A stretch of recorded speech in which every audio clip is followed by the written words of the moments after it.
more, a little more. Sweet! Thanks, bud. Okay, here's what we're gonna do. You ready? Yeah. Okay, we're gonna go. Oh, wait, We're good. wait a minute. I kind of shit myself. You're fine. Hey, you're fine. Don't worry about it. I gotta just change the settings here, and then I'm gonna walk into the other room, and then you can watch it. Okay. You can watch the people from. Hello, Because everybody. do you hear that? Bzzz? What do you mean? Do you hear Grandma's CPAP machine? Okay. All right, ready, bud? Okay. I guess so.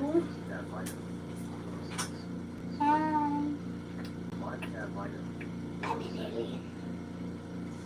Okay, you ready? Yeah.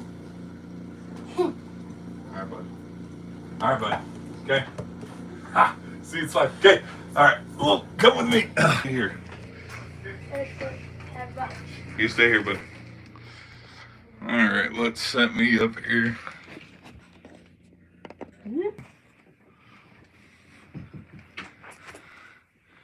Where is a good place to go? I think right here would be a good place. All right, let's do. Clock orientation is locked, so I think we'll just do a whoop. We'll flip the screen. Is it working? Is it working, people? It's working? Eyes and ears, is it working? Okay. Thanks, bud. Okay, here's where the camera, where does the camera, tell me when. Can you still see my hand? Can you see my hand? What about here? Can you see my hand? Okay, what about? There's a lot of headroom. Whatever.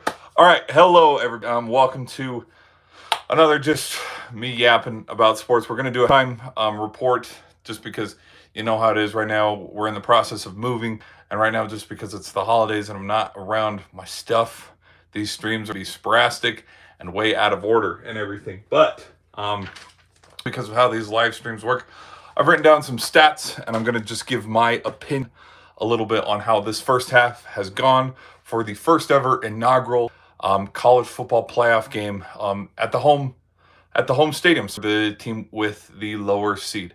So tonight we got on this Friday night Notre Dame against Indiana, and for this halftime so far, this first half has been all Irish. I want to say the team that set the tone very early was the Hoosiers. If we look at the stats for Riley Leonard, I got my stats over here. Not gonna lie, I don't have this all off the top of my head. But Riley Leonard, he's so far 11 for 17 in the passing category. Link, how's the camera now, bud? Okay, should I tilt it down? How about now? All right. You're my eyes and ears. No. But we so far he's 11 for 17. He's got 87 yards, so he's a couple, first downs from being 100 yards on the day. He has one touchdown and one interception. And that blemish, the interception, was again in the first drive of the game early in the first quarter. The Hoosiers had it. They couldn't do anything with the momentum of that. And so then we had an exchange of back-to-back interceptions in the opening drive. And ever since then, I want to say ever since the Love touchdown run, all momentum has been in favor of the Irish. And the score indicates that as well. If we look at Rourke, his stats so far in this game, he's barely over 50% right now. He's 6 for 13. He has 77 yards, and his blemish is that interception. But again, these interceptions were traded right at the beginning of the game in first half. I want to say after Jeremiah Love broke off that huge touchdown run to make it 7-0. Woo!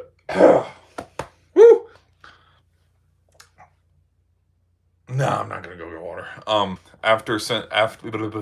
Ever since those runs and stuff, we've been dealing with kind of like a back and forth defensive affair. But then Thomas, he did have his touchdown catch to extend the lead for the Irish to 4. And there was a little bit of action in the second quarter. That's where we had Notre Dame's field goal before halftime, Indiana's field goal to break the zero, the big old goose egg. So right now, as the score sits 17-3 at halftime, I don't know what Coach Cignetti is going to do, but this Indiana's offense, they have to get something going. Personally, like as I was thinking and trying to break down this game, gave the advantage coaching-wise to Cignetti over Freeman. Quarterback, gave it to Leonard over Rourke. Running back room, I gave it to the Irish. But the wide receivers for Indiana, I thought they were better. I thought Notre Dame's defense was better, but I thought Indiana's offense was better. If that makes sense, like, I don't know how to explain it. Like Indiana, they've been able to put up a lot more points than the Irish have this season. Like we've seen the game. Yes, it's Purdue and they're blowing them out 66-0. Yes, it's Washington. Yes, it's who else did they play? There are a couple of other teams that they played and they put a lot of points on them. But what's rearing its ugly head right now is the competitive juices of how, hey, we've played hard teams in hard environments. And now that's kind of showing its ugly head right now. I mean, a couple bad things happened. The final score for that Indiana versus Ohio State game won't indicate how close that game actually truly was, because it was a close game there for a little bit, but a bad punt, football, game got ugly. So, as we sit here now, where it's 17.5, but if I'm Coach Cignetti right now, I'm hoping that our defense can get a 3-and-out. We can turn it around, try to make this a 17-10 game, because if this thing turns into a 24-3 game, if Riley Leonard and that Irish offense is able to drive down the field, Price, Love, Grayhouse, if someone's able to punch this thing in and make it a 24-3 game, we're going to be in for a long night. And but we're going to see how momentum shifts here in this second half if Indiana can come back and try to put some points on the board. I think still, even though, we're sitting at 17-3 and Indiana's hasn't really given up a big fight in this game so far. Their defense has kept it in them. Their defense has kept them in it, if that makes any sense. And I think, truthfully, even though the score might not indicate it, this is still going to be a 4-quarter kind of football game. Things might look a little drastic right now, but I'm telling you, once this game starts to settle in here, and this 8-minute shift from the end of the third quarter or the fourth quarter. Sorry, I should not be yawning. But once that swing happens, we'll just see. Because I have a feeling that, this is playoffs. This is a college football playoffs. Both teams have lost. Both teams have played phenomenal this season. They both deserve to be here. This thing looks like it could get closer. But again, we'll have to see.